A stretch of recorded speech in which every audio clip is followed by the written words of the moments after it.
Why do you beat yourself up? Why are we so hard on ourselves?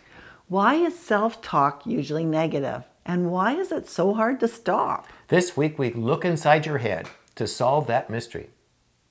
Welcome back to our Change How You Think weekly video podcast. If you'd like to hear from us every week, then subscribe to our videos on YouTube or click on the weekly video tab at the top of this webpage. Fill in the subscription form and you'll get our free self-assessment ebook, Healthy Moods, along with your choice of mental, spiritual, or relationship information. Studies have shown that the majority of self-talk in most people is negative and pessimistic. So why is that? Like all our problems, it started in the garden when Adam and Eve fell and they were forced out into a hostile environment. Now they had to face constant threats from every direction. They had to always be thinking of what could happen and how they could protect themselves. The human race has been pessimistic ever since, and it has created a wide open door for the enemy to exploit. So how do you talk to yourself? Your self-talk is a reflection of your self-worth. The worse you feel about yourself, the more you will beat yourself up and interpret life events in a negative, pessimistic way. The core message of Christianity is hope. That comes through faith in Jesus. When your life is full of hope, your self-talk will be positive and optimistic. The enemy, of course, wants to prevent humans from finding hope and faith, so he triggers and magnifies a constant stream of self-critical, pessimistic thoughts as often as possible. He has two easily accessible sources of ammunition that will capture your attention and discourage you. He picks painful memories from your emotional baggage and reminds you how they made you feel, along with every critical word that has ever been spoken against you. He wants you so submerged in self-pity and hopelessness that you won't consider the option of faith to change your thinking. He wants to convince you that you're a loser and will never change. Of course, depression, anxiety, and any mental health condition can cause the same stream of negative thoughts, but that's a medical problem and not what we're talking about today.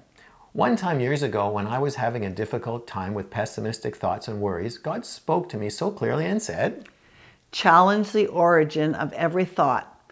Just because it's in your head doesn't mean it's your thought or that it's true." That was a huge revelation for me. It means some of our thoughts come from outside us and we have the ability to reject them. There are three sources of thought: yourself, God, and the enemy. The enemy's thoughts are easy to spot. They will always have a negative effect on your mood, behavior, or self-esteem. We have the spiritual authority to resist the enemy intrusions into our minds. The most effective way to do that is to quickly replace the negative thoughts with positive ones. The greatest source of truth that will replace the invading thoughts is Jesus himself. Every time you get a negative thought, ask Jesus what he thinks about you or the situation you're facing. Choose to believe his comforting, reassuring words rather than the thoughts of the enemy. That's how you retrain your brain to get out of the habit of beating yourself up. A few months ago, when I was caught in a negative thought loop, Jesus said this to me. When you condemn yourself, you are doing the devil's work for him, and he's actually applauding you. That was such an embarrassing shock, to think that I was being applauded by Satan. That was the greatest incentive I have ever had to change my thinking habits. So now I keep an ongoing conversation with Jesus so he can tell me his perspective every time I'm tempted to condemn myself or start worrying.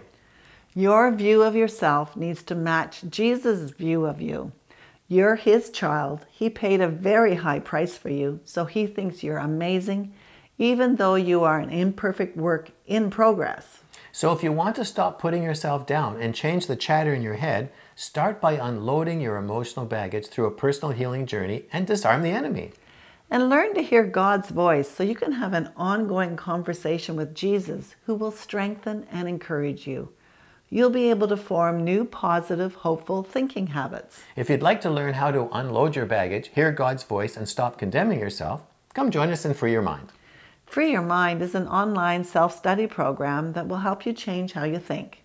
It will guide you through a pathway of healing mentally, spiritually, and emotionally. Through 15-minute videos, regular live group coaching calls, an online community forum, and 24-hour access to our entire video library, you can work at your own speed, anytime, from anywhere in the world, on any device, to begin the life-changing transformation you've been looking for. You can learn more about it using the links below this video. We'll talk to you next week, but this week, start an ongoing conversation with Jesus and change how you think.